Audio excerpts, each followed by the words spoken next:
नमस्कार दोस्तों, स्वागत है आप सभी का झाला एकेडमी पर। मैं इंद्रपाल सिंह झाला स्वागत करता हूं आप सभी का रेशो एंड प्रोपोर्शन के चैप्टर पर।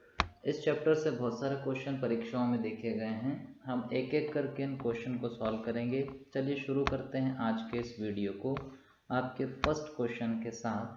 जैसा कि स्क्रीन पर दोनों ही मीडियम में शो हो रहा है, इंग्लिश में और हिंदी में। आप जैसा भी मीडियम बिलोंग करते हैं पढ़ सकते हैं। इंग्लिश वाले ऊपर की लैंग्वेज पढ़ेंगे F/A वाली, और हिंदी वाले नीचे पढ़ सकते हैं कि यदि A अनुपात B बराबर 7:9 और B अनुपात C बराबर 5:7 हो तो A अनुपात C क्या होगा। देखिए, ऐसे प्रश्नों को सॉल्व करने के लिए हमको A, B और C तीनों को लिखना पड़ता है। A और B सवाल में से हम लिखेंगे 7:9 मतलब 7:9। BC को हम सवाल में देख रहे हैं 5:7, तो ये नीचे लिख दिया है और 5 की सीध में ही 7 लिखा जाएगा। फिर इसको एक लाइन खींच करके स्लाइडर मेथड अप्लाई करिए। स्लाइडर मेथड का मतलब होता है जैसे A 7 है, B 9 है, लेकिन C कुछ भी नहीं है, यहाँ पर खाली जगह दिख रही है, तो इस 9 को ऐसे स्लाइडर की तरफ खींच कर यहाँ पर फिल कर दीजिए। जैसे नीचे की लाइन में A खाली दिखाई दे रहा है, तो अपनी ही लाइन का जो 5 है उसको यहाँ खींचकर फिल कर दीजिए। इसको कहते हैं स्लाइडर मेथड। इससे हम लोग देखेंगे 7×5 = 45, यानी कि 7 × 5 = 45। थोड़ा गलत हो गया, 7×35 लिखना था मुझे। चलिए मैं 35 कर देता हूँ इसको। ये थोड़ा सा गड़बड़ हो गया, मैं दोबारा से इसको गुणा कर रहा हूँ। मेरी तरह गलती ना करिएगा। हाँ जी, 7×35, फिर रेशो 9×45, फिर रेशो 9×7 = 63। अच्छा, मज़े की बात देखिए, हमको तो ए और सी ही पूछा है, तो ए तो हमारा आया 35 और सी आया 63। इनको हम लिख देते हैं 35:63। एक बार और ये कैंसिल हो जाएंगे। 7 की टेबल से हम जानते हैं कि 7 × 5 = 35 और 7 × 9 = 63। तो 5:9 वाला जो ऑप्शन है, ए ऑप्शन, वो हमारा सही आंसर हो जाएगा। इसी प्रकार से हम बढ़ते हैं नेक्स्ट क्वेश्चन पर।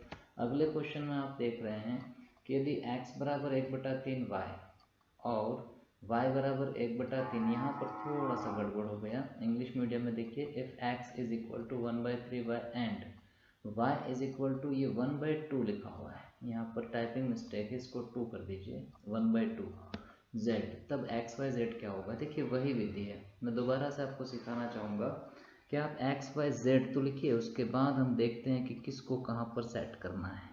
x y z, x कितना है इस सवाल में, बोले हम नहीं देख पा रहे, हमको तो ऐसे वैल्यू मिली है, तो इसको थोड़ा सा सही सिस्टमेटिक करेंगे तो ये बनेगा x/y। अपॉन में कहाँ से आया, तो इस y को मैंने इधर ट्रांसफ़र कर दिया, = 1/3, यानी कि मैं x1 और y को 3 बोल सकता हूँ। एक और काम कर लेते हैं, इस वाले गोल घेरे को देखते हुए, जिसमें हमको मिला था y बराबर 1/2z, ये 2 पढ़ना है, ये 2 ही पढ़ना है, थोड़ा सा प्रिंट मिस्टेक था, ऊपर देख लेंगे आप।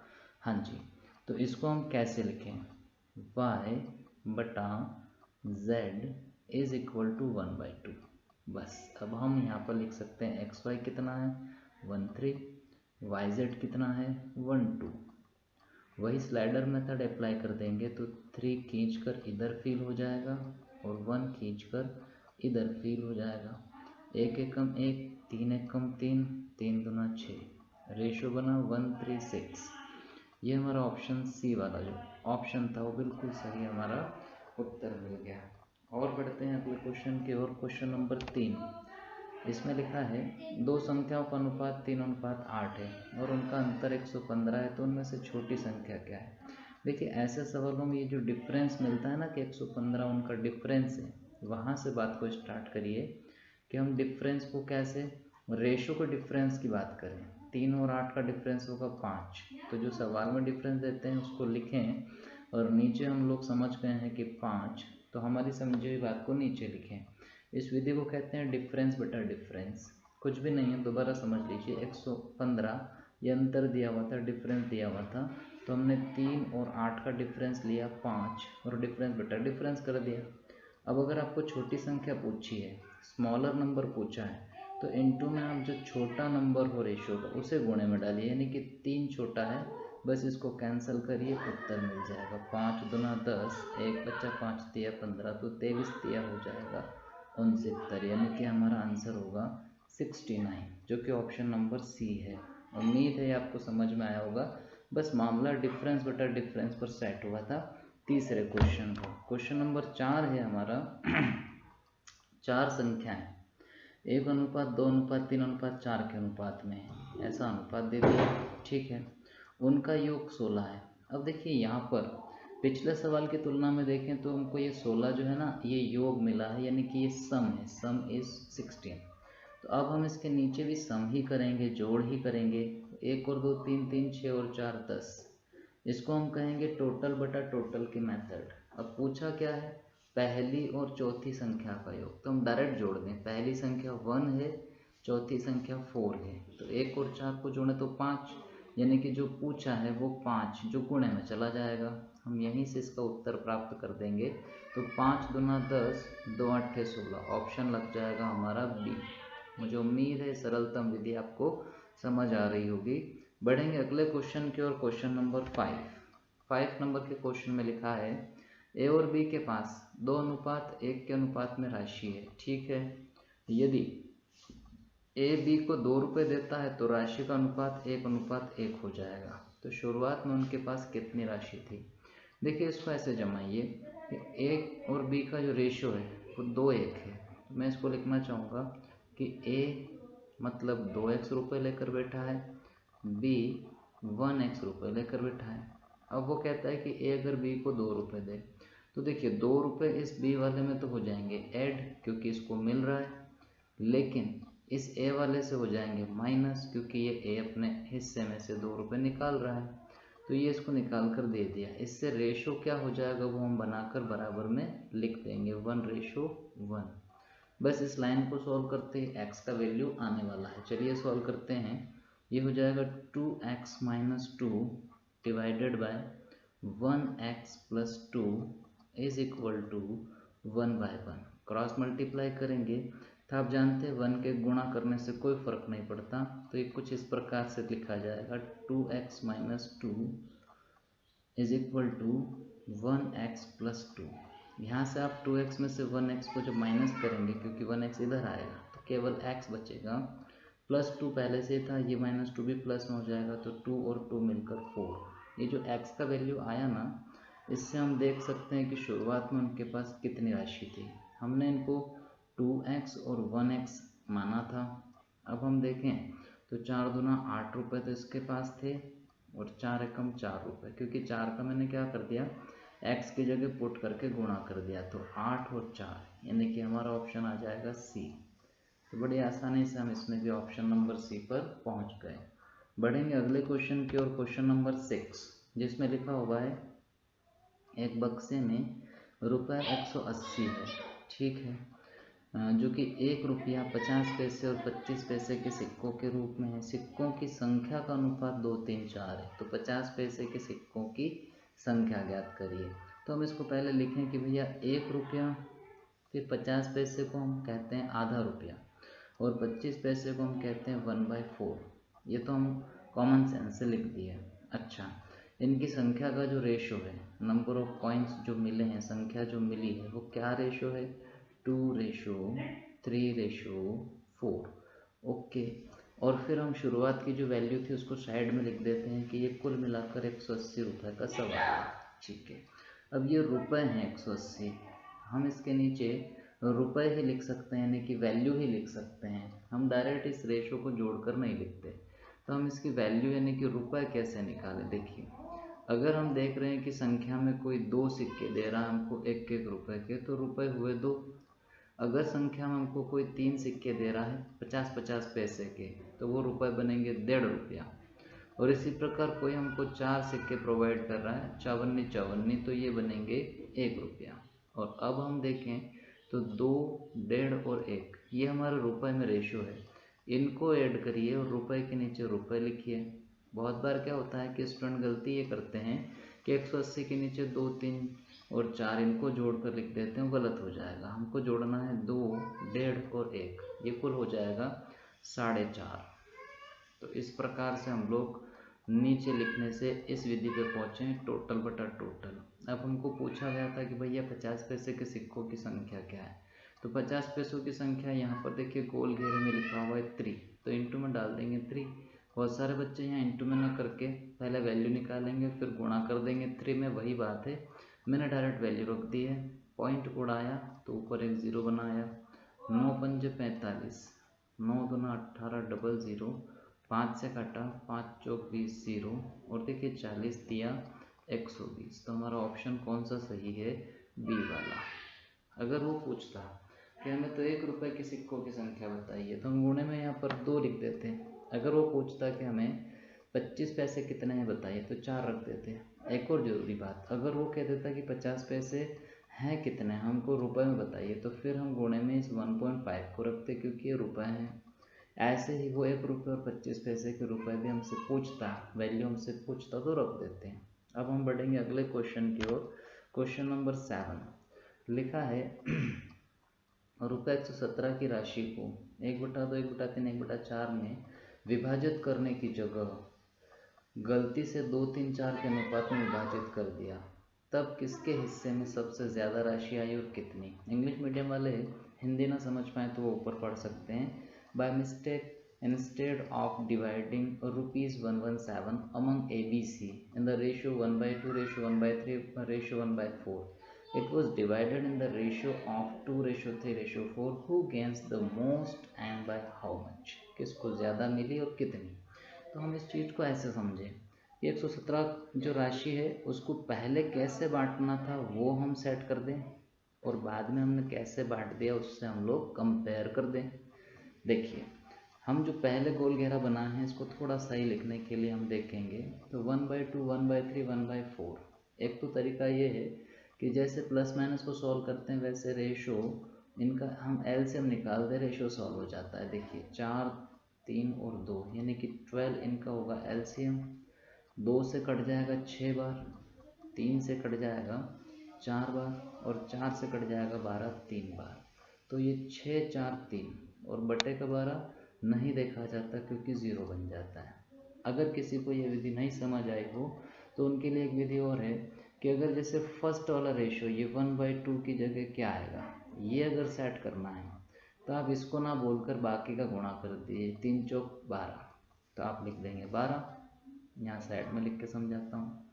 अच्छा अगर इसकी जगह सेट करना है तो इसको मत देखिए, बाकी आजू बाजू गुणा कर दीजिए, वो हो जाएगा 2 चौक 8। ठीक है। अच्छा तीसरे वाले को देखना हो तो इसको छुपा कर बाकी गुणा कर दीजिए, 3 दूना 6। और जब आप इसको काटेंगे तो वही 6, 4, 3 आ जाएगा क्योंकि 2 की टेबल से 2 छंग 12, 2 चौक 8, 2 3 6। तो ये विधि भी आसान है। कुल मिला के हमको बस ये रेशो निकालना आ जाना चाहिए कि हम इस प्रकार बांटने वाले थे। ठीक है। अब जो दिया है वो कौन सा बंटवारा है, 2, 3, 4। अब आप तुलना करिए, कंपेयर करिए कि भाई दोनों चीज़ में हम लोग अगर देखें तो जो बाद में हमने लिखा उसमें सबसे ज़्यादा मिलेगा किसको, जो 4 रेशो है उसको। ठीक है। अच्छा इस 4 रेशो को पहले कितना मिल रहा था, इसको मिल रहा था 3 रेशो, यही बात है। अब हम देखते हैं कि हम इस 117 को दोनों प्रकार से बांट कर बताते हैं। जैसे यहाँ मैं लिखूँ 117 डिवाइडेड बाय, ये टोटल है ना इसलिए 6, 4, 10, 3, 13, ये कटेगा 9 बार और इसलिए आएगा 9 चौक 54, 9 चौक 36 और मैं तो खाली इसका लिखना चाहूँगा 9 तिया 27 रुपये। ठीक है। इसको 27 मिल रहे थे पहले, अब कितने मिल रहे हैं ज़रा देखें। 117 दोबारा लिखता हूँ और 2, 3, 5, 4, 9, 9 से काटूंगा 9 एकम 9, 2 बचा 9 थे 27। मैं डायरेक्ट इस 4 वाले के लिए लिखूँगा तो 13 चौक 52 रुपये। भाई पहले मिल रहे थे 27 और अब मिल रहे हैं 52। कितना ज़्यादा मिल रहा है ज़रा घटा के देखिए। 12 से 7 गया 5, 4 से 2 गया 2, 25 रुपये ज़्यादा मिल रहे हैं। तो हम लोग आंसर पर पहुँच गए कि भाई सी को मिलकर 25 रुपये ज़्यादा, यानी कि ऑप्शन आ जाएगा हमारा ऑप्शन डी। मुझे उम्मीद है कि सवाल आपको समझ में आया होगा। यदि किसी को परेशानी आ रही हो, कोई दिक्कत हो तो कमेंट करके बताइएगा। हाँ वीडियो अच्छा लगने पर लाइक करिएगा, दोस्तों में शेयर भी करिएगा। कोई कमी हो तो ज़रूर बताइएगा, कमी को दूर करने के पूरे प्रयास किए जाएंगे। बढ़ेंगे अगले क्वेश्चन की ओर, क्वेश्चन नंबर 8। लिखा है divide ₹1250 among ABC so that A gets 2/9 of B's share and C gets 3/4 of A's share। Hindi medium वालों को नहीं समझ आया तो नीचे पढ़ लीजिए कि लिखा है हम 1250 की राशि को ABC में इस प्रकार से विभाजित करते हैं या करें कि A को B का 2/9, देखो यहाँ से सॉल्व होगा, A को B का 2/9 भाग मिले और C को A का 3/4 भाग मिले। तो ऐसे हम कैसे लिखें, देखिए हम लिखें कि A क्या मिलना चाहिए, बराबर लगाएं, B का मतलब होता है इंटू 2/9, तो यहीं से दिख रहा होगा कि A/B होगा तो 2/9, यानी कि A 2 है B 9 है। अच्छा दूसरी बात, अब हम यहाँ से लिखें तो C बराबर A का मतलब A गुणे 3/4, तो हम समझ जाएंगे C बटा है। चलो मैं आपको एक स्टेप लिख ही देता हूँ कि ये A ऐसा कैसे B बटे में आएगा, तो ये बनेगा 2/9, यानी कि हम इसको देख के रेशो सेट कर सकते हैं अभी। अच्छा यहाँ से C बटा A बन जाएगा और ये 3/4 एज इट इज, तो हम C और A को सेट कर सकते हैं यहाँ देख कर। चलो हम सेट कर दें A B C। AB कितना है तो हम देख रहे हैं 2/9। अच्छा BC कितना है तो हम देख रहे हैं 3/4। स्लाइडर मेथड को अप्लाई करिए, 9 इधर चला जाएगा खींच के, 3 इधर चला आएगा खींच के, तो ये हो जाएगा 2 तिया 6, ये हो जाएगा 9 तिया 27 और ये हो जाएगा 9 चौक 36। अच्छा इसे 3 के टेबल से थोड़ा छोटा कर दीजिए, 3 दूना 6, 3 नम 27, 3 एकम 3, 3 दूना 6, 2 9 12। अब 2 9 12 में हमको बांटना कितना था 1250 को, अभी बांट देते हैं, ये लिखा 1250 और ये टोटल के नीचे रेशो जोड़ा 9 2 11 12 23, और हमको अलग अलग भागों को बताना रहेगा, तो हम इसको काटें, कैसे काटें देखिए, 5 तिया 15 का 5, 5 दूना 10, 5 तिया 15 का 5, 5 दूना 10 11। अरे कुछ गड़बड़ तो नहीं करा हमने, फिर से चेक करिए ज़रा कहीं कुछ गड़बड़ तो नहीं हुआ। 2/9 3/4 ठीक है, 2 9 3 4 ठीक है, हाँ गड़बड़ समझ में आ गया। देखिए यहाँ पर गड़बड़ है, AB तो चलो ठीक है आपका दोनों, पर जब आपने BC लिखा तो देखो ये तो CA था, तो ऐसी गलतियाँ परीक्षाओं में भी हो जाती है। चलो अपनी गलती को सुधारते हैं, जहाँ से गलत है मैं मिटा के आपकी हेल्प करूँ, वापस से हम लोग अपना सही सवाल करें। तो देखिए यहाँ पर है, ये थोड़ा सा साफ करिए, यहाँ पर हम दोबारा से लिखना चाहेंगे, क्या लिखेंगे देखिए, ये सब कुछ हम दोबारा लेंगे, हम जहाँ तक सही थे वो मैंने बचा दिया, हमने ये सही लिखे थे।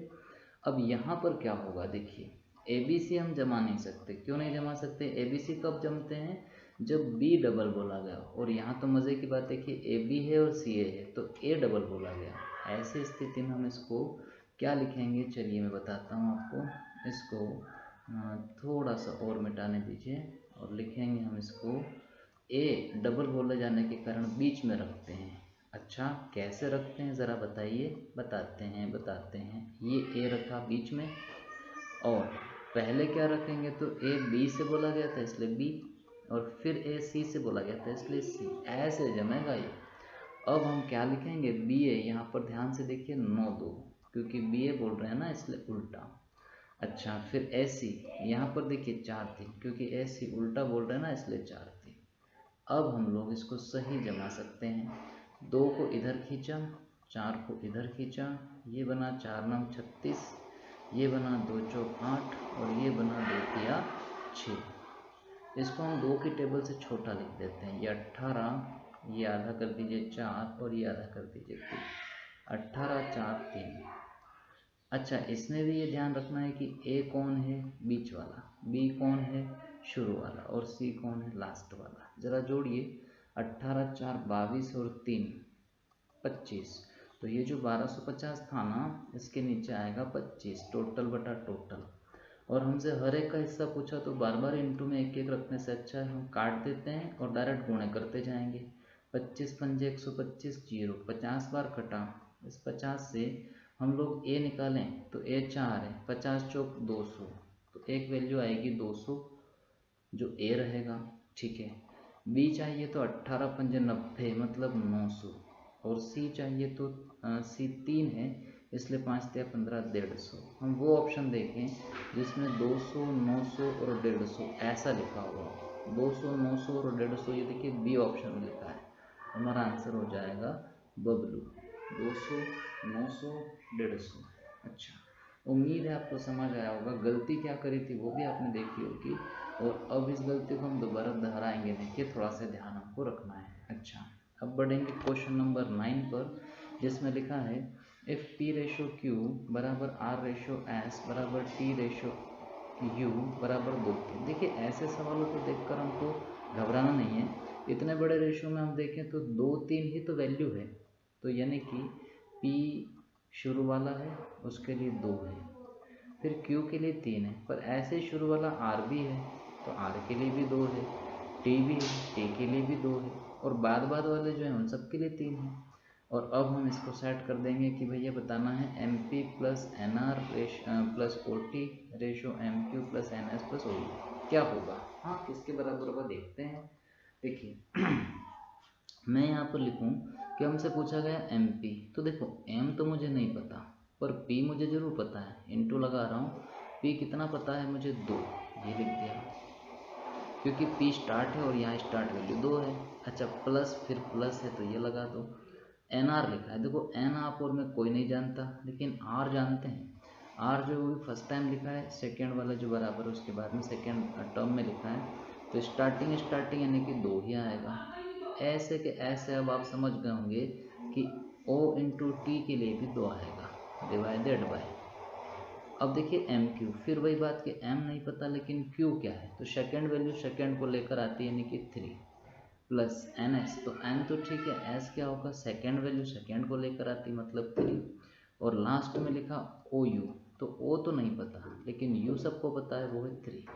तो देखो सरल बन गया ये, 2 2 2 3 3 3, क्योंकि स्टार्टिंग और एंडिंग। अब इसको सॉल्व करेंगे तो यहाँ से सब में 2 2 2, तो 2 कॉमन ले लिया, बचा क्या M plus N plus O, that's all, divided by, यहाँ से 3 कॉमन ले लीजिए तो बचा क्या M plus N plus O।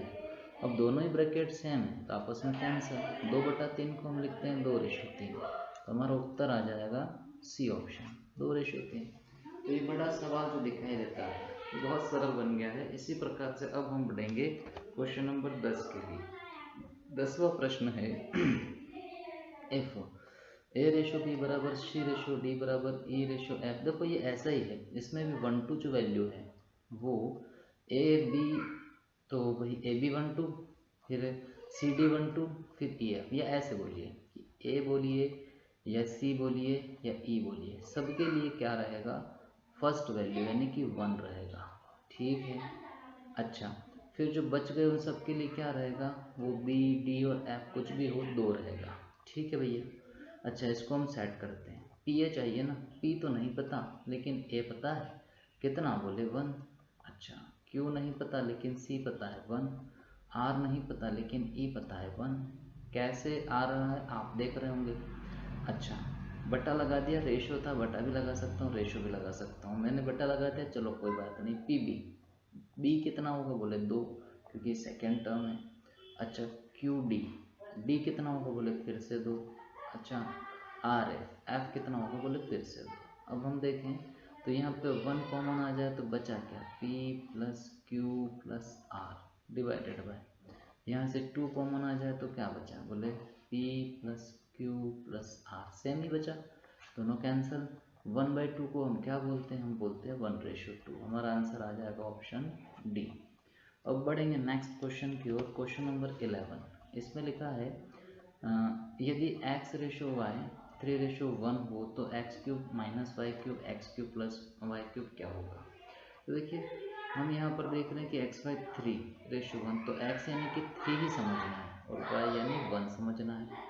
तो अगर हम x3 समझ रहे हैं तो x³ क्या होगा, 3 3 9 27, ओके, माइनस y³ क्या होगा 1 1 1, तो 1 ही रहेगा, एक एकम एक एकम।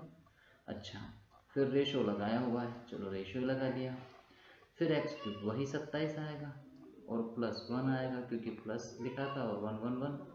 यहाँ हम देखें तो 26 बचा, रेशो यहाँ पर हमारे बचा कितना 28। अब हम इसको कैंसिल करेंगे तो 2 एकम 2, 2 3 6, 2 एकम 2, 2 चौक 8, 13 14, 13:14 हम लोग ढूंढें तो ऑप्शन मिलेगा हमको A। यहाँ पर ये भी ध्यान रखना है कि 14 13 ना लग जाए। भाई क्रम से है तो क्रम से ही बात करेंगे, है ना। तो ये बहुत ध्यान से आपको लगाना था। उम्मीद है आप समझ गए होंगे। प्रश्न संख्या 12 पे आ जाइए। लिखा है 12, 21, 8 का चतुर्थ समानुपात या चतुर्थानुपात क्या होगा। देखिए ऐसे सवालों को हम बिना फॉर्मूले के हम समझ लेते हैं। ये लिखा 12, ये लिखा 21, ये लिखा 8। चतुर्थ चाहिए तो 3 तो ये लिखा है, चतुर्थ पे कर दीजिए x और इसको जमाइए रेशो, प्रपोर्शन, रेशो। या हिंदी बोलूँ तो भाई अनुपात, है ना। फिर ऐसे बोलते हैं समानुपात और अनुपात, ये जमाने का तरकीब होता है। अनुपात को हम बटे में ले जाएंगे, यानी कि 12/21। समानुपात को हम बराबर बोलते हैं 8/x, क्योंकि समानुपात का मतलब यही होता है समान अनुपात, यानी बराबर अनुपात, एक अनुपात इधर एक इधर। अब इसको सॉल्व करिए, तो सॉल्व करने में आप जानते हैं ऊपर ऊपर काट सकते हैं। देखिए 4 दूना 8, 4 तिया 12, थोड़ा ऊपर नीचे भी कटता है, जैसे 3 और 7 21। तो यही मुझे उत्तर मिल जाएगा। अभी क्रॉस मल्टीप्लाई होगा तो x बराबर 7 दूना 14 आ जाएगा। ऑप्शन सी सही हो जाएगा। इसी प्रकार बढ़ते हैं प्रश्न संख्या 13 पर, जिसमें लिखा है 2 की घात 1.5 रेशो 2 की घात 0.5 किसके बराबर है। अब देखिए बहुत सरल है। ये 2 जो है 1.5 बार लिखा हुआ है, क्योंकि इसकी घात कितनी 1.5 रेशो। ये जो 2 है 0.5 बार लिखा हुआ है। अब हम जानते हैं कि भाई रेशो का मतलब बटा होता है, यानी कि डिवाइड होता है। डिवाइड में घातें क्या हो जाती है, घटा दी जाती है या आपस में कट जाती है, यूँ भी आप समझ सकते हैं। तो थोड़ा हम देखें कि ये आधा है और ये क्या है 1.5, तो हम जब घटाएंगे तो 2 की घात कितनी बच जाएगी 1, यानी कि उत्तर आ जाएगा 2। इस तरफ कुछ बचेगा नहीं तो हम रेशो में 1 लिख सकते हैं। तो ये बहुत सरल होता है। किसी विद्यार्थी को नहीं समझ आया तो मैं ऐसे भी समझा सकता हूँ कि जैसे 2 की पावर 1.5 थी ना, तो 15/10 है, चलेगा। रेशो 2 की पावर 0.5 थी ना, तो 5/10, ये भी चलेगा। अब यहाँ पर यदि हम देखें तो ये जो मामला है 15/10 है और 5/10 है, इसको हम थोड़ा सा सॉल्व कर देते हैं। ये हो जाएगा 5 तिया 15, 5 दूना 10, ओके। ये 5 एकम 5 और 5 दूना 10। अब देखिए ये 3/2 है, बात तो वही है 1.5 है, और ये 1/2 है। हम जानते हैं कि भाग में घातें क्या हो जाती है, घटा दी जाती है। तो एक ही तरफ बचेगा 2, एक तरफ तो कुछ भी नहीं बचेगा, और एक ही तरफ बचेगा वो कितना बचेगा, कुछ भी नहीं को 1 लिखते हैं, ये ध्यान रखिएगा। अच्छा बचा कितना, तो हम देखिए 3/2 में से माइनस करेंगे 1/2, तो आप खुद समझ सकते हैं कि 2 की पावर में यहाँ एलसीएम के रूप में सेम एलिमेंट होने पर 3 में से 1 गया 2 ही लिखेंगे, और रेशो 1 तो चल ही रहा है, ये कैंसिल हुआ 1 टाइम, तो 2 ही रह गया ना, 2:1। बात तो वही की वही है। तो मैं तो कहता हूँ परीक्षा में आप इससे करिएगा, जल्दी समझ में आएगा कि 1.5 में से आधा गया तो 1 बचा, यानी एक तरफ 2 की पावर 1 बचा और एक तरफ रेशो में 1 चल रहा था, क्योंकि कुछ भी नहीं जहाँ 1 होता है। मैं उम्मीद करता हूँ मामला आपको समझ में आ गया होगा और ऑप्शन आपको दिखाई दे रहा होगा, ऑप्शन ए सही था। अब बढ़ेंगे प्रश्न संख्या 14 की ओर। प्रश्न संख्या 14 स्क्रीन पर है और पढ़ रहे हैं कि यदि m/n बराबर 3:2 हो तब 4m + 5n ratio 4m - 5n, यहाँ तो वैल्यू रखनी है, m की जगह 3 रखना है, n की जगह 2, चलो रख देते हैं 4, m की जगह रखना है 3, ओके, n की जगह रखना है 2, ओके ठीक है। रेशो फिर से 4, m की जगह रखना है 3 माइनस 5, n की जगह रखना है 2, ये हुआ 4 तिया 12, 5 दूना 10, तो 12 और 10 22, ओके। ये बना 4 तिया 12 माइनस 10, तो 12 में से 10 गया 2, यानी कि हम इसको कैंसिल करें 2 एकम 2, 2 एकम 2, 2 एकम 2, मतलब 11:1, हमारा ऑप्शन आ जाएगा सी। बहुत सरलता से हम लोग तीसरे ऑप्शन पर पहुंच जाएंगे। बढ़ेंगे अगले क्वेश्चन की ओर। क्वेश्चन नंबर 15 लिखा है 2 संख्याओं का योग 40 और उनका अंतर 4 है। देखो ऐसे सवालों को मैं क्लास में कई बार बोलता हूँ कि जब आपको योग पता चल जाए और अंतर पता चल जाए तो आप डायरेक्ट इनको, अच्छा यहाँ पे अनुपात याद करना है, आप संख्या डायरेक्ट लाओ। कैसे, एक बार जोड़कर आधा करो, बड़ी संख्या आएगी। देखो 40 और 4 44, 44 का आधा 22, ये बड़ी संख्या है। ये जोड़ा मैंने 40 और 4 जोड़ा और आधा कर दिया। एक बार इनको आप माइनस करके आधा करो, तो 40 में से 4 गया 36, 36 का आधा 18। ये संख्या निकालने की तरकीब है। अनुपात चाहिए ना तो इनको काट दीजिए, 2 से 11 बार और ये 2 से 9 बार, तो हमारा आंसर आ जाएगा 11:9, यानी कि ऑप्शन सी। देखिए कभी भी दो चीज़ों का प्लस बताओ, जैसे मैं एक उदाहरण भी कई बार क्लासों में देता हूँ, जैसे मेरे पेरेंट्स जो हैं, मेरे मम्मी पापा, उनका मदर फादर, उनका अगर प्लस मिल जाए कि भाई उनका प्लस है फॉर एग्जांपल 90 ईयर्स, और मैं कह दूं कि मेरे मम्मी मेरे पिताजी से 10 साल छोटे हैं, तो मुझे मम्मी पापा इनमें जो है डिफरेंस मिल गया, मदर फादर में वो 10, तो मैं डायरेक्ट निकाल सकता हूँ। अगर पापा की एज चाहिए, पापा बड़े हैं मम्मी छोटी हैं, तो मैं कैसे लिख सकता हूँ कि 90 और 10 100/2 करूँगा, आधा करूँगा, तो एक तो आएंगे 50 पिताजी हो जाएंगे, और इनको आधा करूँगा लेकिन घटाकर, तो 90 में से 10 गया, 80 का आधा 40, ये मम्मी आ जाएंगे। तो ये कोई भी उदाहरण आप ऐसे ले सकते हैं, ये मैंने आपको समझाने के लिए दिया था। अब हम बढ़ेंगे अगले क्वेश्चन पर, क्वेश्चन नंबर 16।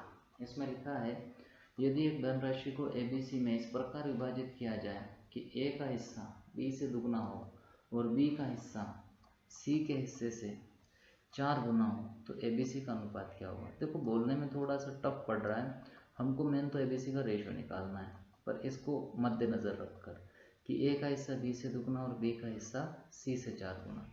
देखो इसको ऐसे लिखिए A B C, और पीछे C के यहाँ से आप मानना शुरू करिए, कैसे, B का हिस्सा C से 4 गुना, तो ये 1 हो तो B 4 होगा, और फिर शुरू में जो पढ़ा था A का हिस्सा B से दुगना, तो इसका डबल क्या होगा 8, तो डायरेक्ट हमको क्या मिल जाएगा, रेशियो। बस पढ़ते ही हमारा आंसर आ जाएगा, क्योंकि हमको ये पूछा था रेशियो, 8 4 1, यानी कि ऑप्शन आया सी। बहुत सरल था ये। अब बढ़ेंगे प्रश्न संख्या 17 की ओर। लिखा है एक बहुभुज के अंतः कोण और बाह्य कोणों का अनुपात 2:1 है, तो बहुभुज की भुजाएं ज्ञात कीजिए। अब ऐसे प्रश्नों में समस्या क्या होती है कि जैसे उसने कुछ थोड़ा बहुत बोल दिया हमसे कि बाह्य भुज वगैरह वगैरह, तो अब हमको इसमें अंतः कोण बाह्य कोण का आइडिया नहीं लगा पाते हम। देखिए मैं आपको सिखाता हूँ। सबसे पहले तो हमको लिखना पड़ेगा कि भाई बहुभुज में कोण कैसे निकाले जाते हैं। तो जब n भुजा वाला बहुभुज होता है तो उसका प्रत्येक कोण निकालने के लिए 360/n लिया जाता है। तो ये हुआ how many sides does regular polygon have whose interior and exterior angles are in the ratio 2:1। ये जो हमारा बाह्य कोण अंतः कोणों का मामला है, तो हम बोल रहे हैं कि n भुजा वाला बहुभुज जो होता है उसका प्रत्येक कोण होता है 360/n। इसी प्रकार n भुजा वाले बहुभुज का अगर अंतः कोण निकालना हो तो अंतः कोण के लिए फॉर्मूला होता है n-2 इंटू 180 और डिवाइडेड बाय वही होता है, डिवाइडेड बाय होता है भाई n, है ना। तो अब आप समझ लीजिए कि एक तो हुआ प्रत्येक कोण, या आप बोल सकते हैं बाह्य कोण, एक हुआ अंतः कोण। अब इनमें रेशो मिला हुआ है, बाह्य कोण और अंतः कोण की जब हम बात करें तो ये रेशो क्या मिला हुआ 2:1। तो हम इसको ऐसे लिखेंगे, देखिए पहले बोला तो हम अंतः कोण, तो पहले ये वाली वैल्यू लेंगे क्योंकि ये अंतः कोण के लिए होता है भाई, अंतः कोण यानी इंटीरियर एंगल ये होता है, ठीक है। बाह्य कोण क्या होता है, तो बाह्य कोण ये होता है, ठीक है। इनको हम कैसे लिखें, देखिए n-2 इंटू 180/n, ये हो गया अंतः कोण।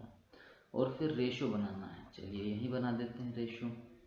बाह्य कोण जो कि हमने ऊपर ही लिख दिया है 360/n, ओके। इनमें जो रेशो है वो है 2:1, ये लीजिए 2:1। तो बहुभुज में भुजाएं कितनी ये बताओ। तो अब देखिए ये तो ना बटे का मामला है, रेशो मतलब बटा ही होता है। तो जब बटे का मामला है तो हम इसको ऐसे काट पीट कर सकते हैं, कैसे, देखिए थोड़ा लिख देता हूँ, एक स्टेप ज़्यादा हो जाएगी पर आपको समझ में अच्छा आ जाएगा। 180 divided by 3 divided by n, इसका तो n ही है 3 नहीं, और मेन बटा खींच दीजिए क्योंकि रेशो का मतलब बटा होता है, और 360/n, मेन बटा के यहाँ बराबर लगाकर 2/1। तो देखिए बटे का n बटे के n से कैंसिल, 180 से 360 दो बार कट गए, 18 दूना 36, और फिर आंसर लाने के लिए हम 1 का गुणा करेंगे तो ये कुछ ऐसा रहेगा n-2 एकम n-2 बराबर 2 का गुणा इधर जाएगा तो 2 दूना 4, इस प्रकार से n बराबर आ जाएगा 4 और 2 6, यानी कि हमारा ऑप्शन लगेगा सी। ये वाला सवाल केवल क्यों मुश्किल पड़ता है, क्योंकि हम अंतःकोण और बाह्य कोण नहीं जान पाते। इनको आपको ध्यान रखना है। अंतःकोण होता है n-2 इंटू 180/n और बाह्य कोण होता है 360/n। तो ये अगर आप ध्यान रखेंगे तो आराम से आप ऑप्शन लगा देंगे और सॉल्व कर लेंगे। अब हम देखते हैं प्रश्न संख्या 18 को। इसमें लिखा है वह सबसे छोटी संख्या ज्ञात करो जिसे 6:7 की दोनों संख्याओं से घटाने पर 16:21 से कम प्राप्त हो। अब कम प्राप्त हो ये नहीं समझ पाते हैं ना, तो हम पहले बराबर देखें कि बराबर प्राप्त होने के लिए क्या होना चाहिए। देखिए मैं इसको ऐसा समझता हूँ कि जैसे 6x और 7x में से घटाना है ना, तो मैं 6x रेशो ना करके डिवाइड कर सकते हैं 7x। इसमें से घटाइए कोई संख्या, तो वो संख्या ऐसी होनी चाहिए कि 16:21 से कम प्राप्त हो। अब वो कौन सी संख्या ये तो हम लोग नहीं जानते, पर हम लिख देते हैं यहाँ पर थोड़ी देर के लिए n, और यहाँ पर भी लिख देते हैं n, बराबर लिख देते हैं 16/21। ठीक है। अब जब हम इसको सॉल्व करने जाएंगे तो देखिए सॉल्यूशन के लिए हमको गुणा करना पड़ेगा, है ना। अच्छा, बहुत सारी जगह मैंने देखा है x नहीं भी लिखते हैं तो 6 - n और 7 - n से भी इसको किया जा सकता है। अब लिख दिया है तो कोई बात नहीं। 21 छंग 6 कम 6 6 तो नहीं 12, 126x माइनस 21n, n है यहाँ पर x लिख दिया गलती से, बराबर। इधर गुणा करेंगे तो 7 छंग 42, 7 एकम 7 4 11 यानी कि 16 7 112x माइनस 16n। और n को अब n की तरफ रखिए और x को x की तरफ, तो 126x में से 112x जब आप माइनस करेंगे तो बचेगा 4, और यहाँ पर 2 में से 14x। इधर आप देखेंगे तो ये 16n है माइनस का, और ये आएगा प्लस बन जाएगा, तो भी घटाना तो पड़ेगा, और बचेगा 5n। n का वैल्यू मिल जाएगा हमको, कितना मिलेगा, तो ये देखिए 5 से इसको काटते हैं तो 5 दूना 10, 4 बचा इसलिए 5 × 8 = 40। ये 2.8 मिल रहा है। बराबर में भी हमको कितना मिल रहा है 2.8। और ये पूछ क्या रहा था, वह छोटी छोटी संख्या बताओ जिसको यदि घटा दे तो 16:21 से कम मिलना चाहिए। बराबर ही मिलेगा 2.8 पे, तो कम मिलने के लिए हम ऑप्शन लगा देंगे 3। जैसे आप 3 घटाएंगे तो 16/21 से कम मिल जाएगा, क्योंकि अगर आप 2.8 घटाते हैं तो 16/21 के बराबर मिल रहा है, और 3 घटाएंगे तो कम मिलना ही है। तो हम लोग आराम से इसका ऑप्शन लगा सकते हैं। उम्मीद है आपको मेरी बात समझ में आई होगी। अब हम बढ़ेंगे प्रश्न संख्या 19 की ओर। देखिए लिखा हुआ है एक व्यक्ति अपनी 8,600 रुपये की धनराशि को 5 पुत्रों 4 पुत्रियों 2 भतीजों में बांटता है। यदि प्रत्येक पुत्री प्रत्येक भतीजे से 4 गुना प्राप्त करे और प्रत्येक पुत्र प्रत्येक भतीजे से 5 गुना प्राप्त करे तो प्रत्येक पुत्री का हिस्सा ज्ञात करें। देखिए मैंने एक इससे पहले सवालों में किया था जहाँ पर ए 2 बार बोला गया था, और इस लैंग्वेज में हमने देखा कि ये जो भतीजा शब्द है ये 2 बार आ रहा है, एक बार पुत्री के रेफरेंस में और एक बार पुत्र के रेफरेंस में। तो अब हम क्या करें कि भतीजे को लिख देते हैं पहले, यानी कि बीचों बीच, और भतीजे का रेफरेंस पहले पुत्री से था इसलिए पुत्री आगे लिख देते हैं, और बाद में पुत्र से था रेफरेंस इसलिए पुत्र बाद में लिख देते हैं। पुत्री और भतीजा को क्या लिखें, देखिए यहाँ पढ़िए कि बोलता है प्रत्येक पुत्री प्रत्येक भतीजे से 4 गुना, तो ये देखिए 4 1, ये हो गया भतीजा पुत्री। और देखिए प्रत्येक पुत्र प्रत्येक भतीजे से 5 गुना, तो भतीजे से 5 गुना मतलब भतीजा 1 और पुत्र हो गया 5। इसको हम सेट कर देते हैं स्लाइडर मेथड से, तो 1 चला जाएगा इधर खींच के और ये वाला 1 चला जाएगा इधर खींच के। 4 एकम 4, 1 एकम 1, 1 पंजे 5, ये रेशो बन गया।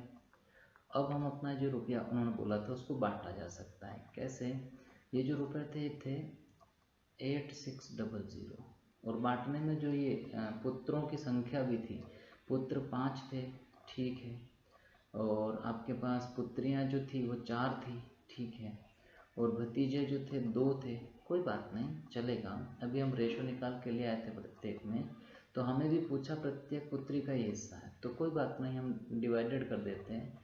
4 1 5 और 5 10, ये प्रत्येक ही है जो डिवाइड में आ गया। अब जिसका चाहिए उसको इनटू में रख दीजिए। हमको चाहिए था प्रत्येक पुत्री का हिस्सा, और पुत्री का रेशो है 4, तो हम 4 को रख देंगे, और जैसे कैंसिल करेंगे तो 4 से इनटू ही बचेगा। 4 0 0, 4 छंग 24, 2 बचा, तो 4 8 32, 32 और 2 हो जाएगा 34। तो इस प्रकार से हमारे पास आ रहा है 3440, और जब हम देखने गए तो ऑप्शन हमको छोटे रूप में मिल रहे हैं। छोटे रूप में मिल रहे हैं तो हमको डरने की ज़रूरत नहीं है। हम क्या करेंगे, जैसे हमारा एक पुत्री की बात है तो एक पुत्री का निकालने के लिए इसको हम डिवाइडेड बाय कर देंगे। पुत्रियाँ हमारे पास 4 थी तो 4 से इसको डिवाइड कर दिया जाएगा और डिवाइड करके हम लोग आंसर ला सकते हैं। देखिए हमने कुछ गड़बड़ तो नहीं करी, वो भी पूरा चेक कर लीजिए। 8600 लिखा था, 8600 रुपये की धनराशि थी। 5 पुत्रों 4 पुत्रियों 2 भतीजों में बांटना था और हमने यहाँ से सेट किया था कि पुत्री और भतीजा था और फिर पुत्र और भतीजा था, रेशो तो बन गया था। अब देखिए यहाँ पर यदि हम देखें तो 4 एकम 4 1 एकम 1 1 पंजे 5। अब 4 पुत्रियों की बात करें तो 4 पुत्रियों के लिए ये 4 चौक 16 के रूप में रहता है। थोड़ा सा मैं डबल कर रहा हूँ, 4 चौक 16 के रूप में रहता है क्योंकि पुत्रियाँ 4 है। भतीजों की बात करें तो 2 भतीजे 1 दूना 2 के रूप में रहता है। और पुत्र की बात करें तो 5 पुत्र यानी कि 5 5 25 के रूप में रहता है। तो ये चेक भी हो जाएगा और थोड़ा सा हम देख लेंगे। तो ये कुल जो आपको लिखना है 8600 के अपॉन में, ये थोड़ी सी इधर पेंडिंग रख रहे हैं, इस तरफ लिखते हैं 8600 और डिवाइडेड बाय 5 2 7 6 13, 1 बचा मतलब 3 और 1 4 43। इससे हम काटेंगे तो कट जाएगा 43 दूना 86, 200 बार। अब हम पुत्री के लिए यदि प्राप्त करना चाहें तो देखिए 200 से गुणा अगर 16 में करेंगे तो 4 पुत्रियाँ आ जाएगी। एक पुत्री तो 4 थी ना, तो हम या तो 16 में भी कर दें, कोई बहुत बड़ी बात नहीं, 16 दूना 3200 आएगा। और 4 पुत्रियाँ हैं तो 4 पुत्रियों में से एक पुत्री लाना है तो 4 से डिवाइड कर देंगे तो 800 आ जाएगा। तो ये देखिए ये थोड़ा सा मामला गड़बड़ जा रहा था, हमने डबल सेट कर दिया इसको और हम आंसर लेकर आ गए कितना 800, यानी कि ऑप्शन सी। अच्छा एक बात हो, यदि ये भतीजे का पूछता तो मैं यहाँ पर 200 से गुणा कर देता, एक भतीजा चाहिए तो मैं 2 एकम 2 करता यानी कि 200 रुपये, और मान लो गलती से 2 में भी गुणा हो जाता तो 200 दूना 400 आता, 400 को डिवाइडेड बाय 2 करके मैं एक भतीजा ले आता। तो जैसा भी हो आप कर सकते हैं, पुत्र भी ला सकते हैं। 200 से आप गुणा करें या तो 25 में करें तो 25 दूना 50 यानी 5000, 5000 के बटे 5 करेंगे तो 1000 रुपये आ जाएगा। या आप डायरेक्ट 200 पंजे भी 1000 कर सकते हैं, तो जैसा आपको उचित लगे। सवाल छोटा ही है, आसानी से आप समझ गए होंगे। ऐसी उम्मीद के साथ बढ़ता हूँ नेक्स्ट क्वेश्चन की ओर। अब हम करेंगे क्वेश्चन नंबर 20। इसमें लिखा है इफ ए रेशो बी बराबर 3:4 बी सी है सी डी है तो हमको ए डी। अरे तो फर्स्ट सवाल की तरह हो गया, बस 4 हमको लिखने पड़ेंगे, एक तो ए बी एक सी और एक डी। और वैसे स्लाइडर मेथड चलेगी जैसे 3 में चला करती थी। ए बी कितना है सवाल में देख रहे हैं 3 4, ये लिख दिया। बी सी देखिए 5 7, तो बी के नीचे 5 और इसी के सीड में 7। सी डी कितना है देखिए 8 9, तो ये देखिए 8 और ये देखिए 9।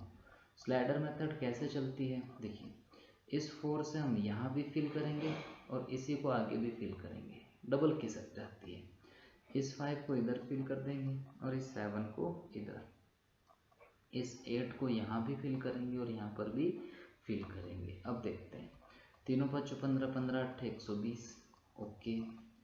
चारों 5 20 20 8 160, अच्छा 400 तो 28 28 8 है तो 28 8 8 64 और 6 बचा 8 दूनी 16 और 6 22, और 400 तो 28 28 9 9 8 72, 7 बचा 9 दूनी 18 18 और 7 18 और 7 7 8 15 मतलब 25। अच्छा मज़े की बात, हमको तो ए डी चाहिए, तो ए 120 है और डी जो है वो 252 है, तो हम इन दोनों ही वैल्यू को ले लेते हैं 120 और 252। फिर इसको हम काट लेते हैं। देखिए 4 तिया 12 0, ये हो जाएगा 4 छम 24, 4 तिया 12, थोड़ा सा और कट जाएगा, 3 एकम 3 0, ये हो जाएगा 3 दूना 6 3 एकम 3, यानी कि फाइनली हम पहुंच गए हैं 10:21, यानी कि ऑप्शन डी पर। तो बहुत सरल था ये, 4 में भी हम स्लाइडर मेथड लगा सकते हैं, इसलिए इस क्वेश्चन को हमने लिया था। फर्स्ट भी हमने देखा था क्वेश्चन 3 पे सेट किया था, सेकंड भी देखा था और ये लास्ट भी देखा था। हम 3 और 4 दोनों ही वैल्यूओं को इस विधि से करेंगे तो बहुत सरलता से उत्तर ला सकते हैं। एक अंतिम क्वेश्चन और देख लेते हैं, क्वेश्चन नंबर 21। इसमें लिखा है एक धनराशि जो कि दी है 340 रुपये 68 पैसा को एल एम एन के बीच में इस प्रकार से वितरित किया जाता है कि एल को एन से 5 रुपये 72 पैसे अधिक मिलते हैं और m को l से 2 रुपये 24 पैसे अधिक मिलते हैं, तो n को मिलने वाली राशि क्या है? देखिए इसको ऐसे जमाइए कि l m n में विभाजित करना है, तो ये लिख दिया भैया l m n।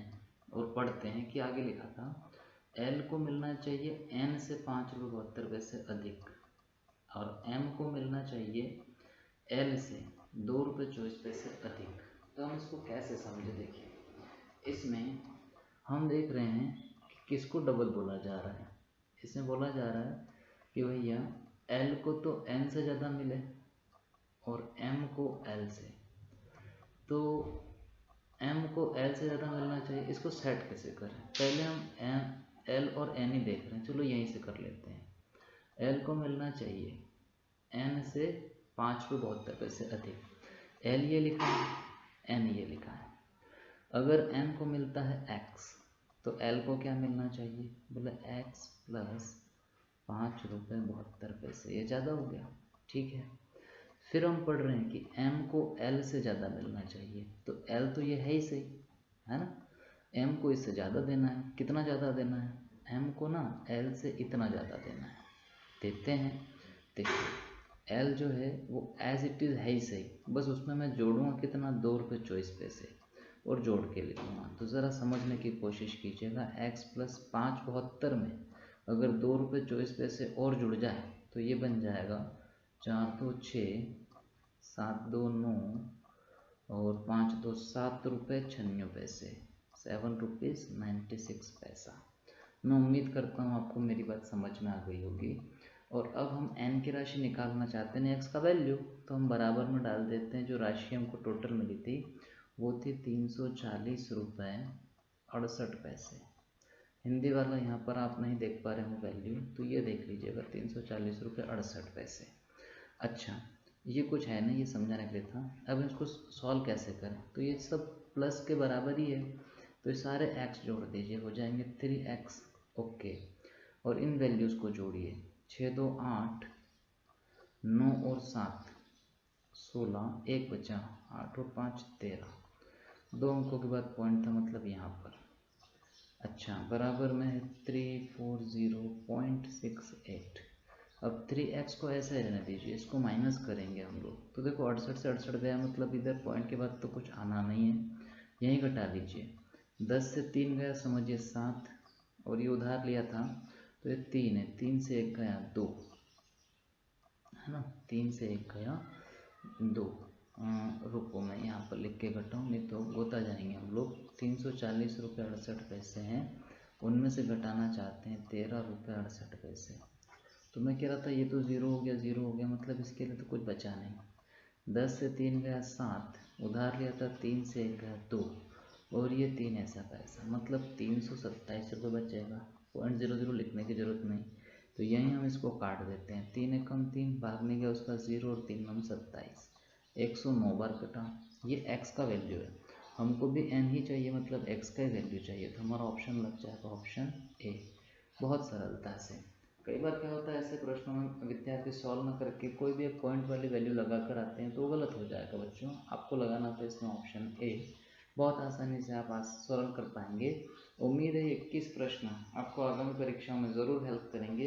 वीडियो में जो भी कमी हो हमको बताइएगा। वीडियो अगर पसंद आए, जानकारी उपयोगी लगे तो अपने दोस्तों के साथ शेयर कीजिएगा, वीडियो को लाइक कीजिएगा। जो नए व्यूवर्स हैं वे चैनल को सब्सक्राइब कीजिएगा।